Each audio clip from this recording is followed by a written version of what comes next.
நண்பர்கள் அனைவருக்கும் வணக்கம். தற்காலத்தில் எப்படி மக்கள் இயங்குவார்கள் என்பதனை முற்காலத்திலேயே சொல்லி வைத்துவிட்டு சென்றிருக்கிறார்கள். எப்படி தெரியுமா நண்பர்களே? தர்மம், சத்தியம், ஆச்சாரம், பொறுமை, தயை அனைத்தும் தினம் தினம் நித்தம் நித்தம் நாசமடைந்து கொண்டே இருக்கும் என்று கணித்து சொல்லி இருக்கிறார்கள். இன்றும் அப்படித்தானே இருக்கிறது நண்பர்களே. நல்ல குணம், மேன்மை குணம் ஒன்றுக்கு எது அச்சாரமாக இருக்கும் தெரியுமா? பணம் ஒன்றே அச்சாரமாக இருக்கும் என்று சொல்லி இருக்கிறார்கள். இன்றைக்கு நிலைமை எப்படி இருக்கிறது? பணம் படைத்தவன் சொல்லுகின்ற செய்கின்ற செயல்கள்தான் இன்றைக்கு எடுபடுகிறது. பணத்தை வைத்து பல கோடி மக்களை விலைக்கு வாங்கக்கூடிய நிலைதானே இன்றைக்கு இருந்து கொண்டிருக்கிறது நண்பர்களே. இதை நாம் புரிந்து கொள்ள வேண்டும். இந்நிலையை மாற்ற நாம் ஒரு முடிவுக்கு வர வேண்டும். அழகாக சொல்லியிருக்கிறார்கள் தீர்க்கதரிசிகள்.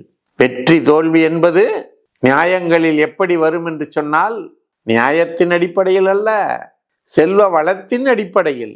அதை விட இன்னொரு அற்புதமா சொல்றாங்க. இன்றைக்கு எல்லா வீடுகளிலும் அது நடந்து கொண்டுதான் இருக்கிறது. என்ன தெரியுமா? ஒரு பெண்ணும் ஆணும் சேர்வது, கணவன் மனைவியாக சேர்வது என்பது வெறும் ஆசையை வைத்து மட்டுமே இருக்கும், வேறு எதை வைத்தும் இருக்காது என்று சொல்லுகிறார்கள்.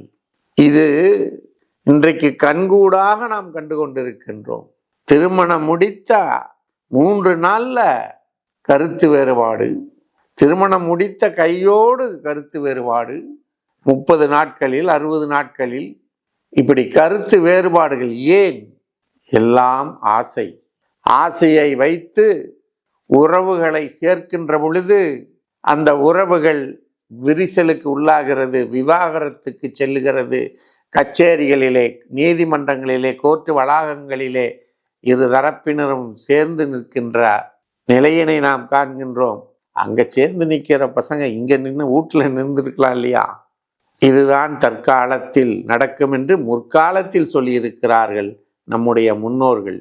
அடுத்து அழகா சொல்றாங்க, வர்த்தகம், வியாபாரத்திலே ஏமாற்று வேலைதான் முக்கிய அம்சமாக இருக்கும்.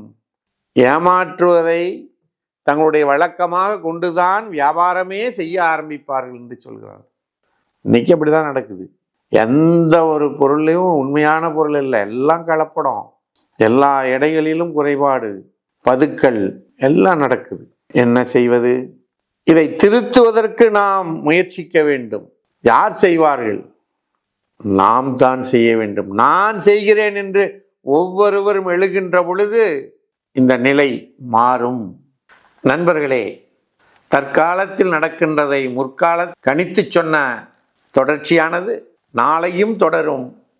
அதை தவறாமல் பார்த்து நீங்கள் உங்கள் வாழ்க்கை முறையை நேர்த்தி செய்து கொள்ளுங்கள். நன்றி. நாளை சந்திப்போம்.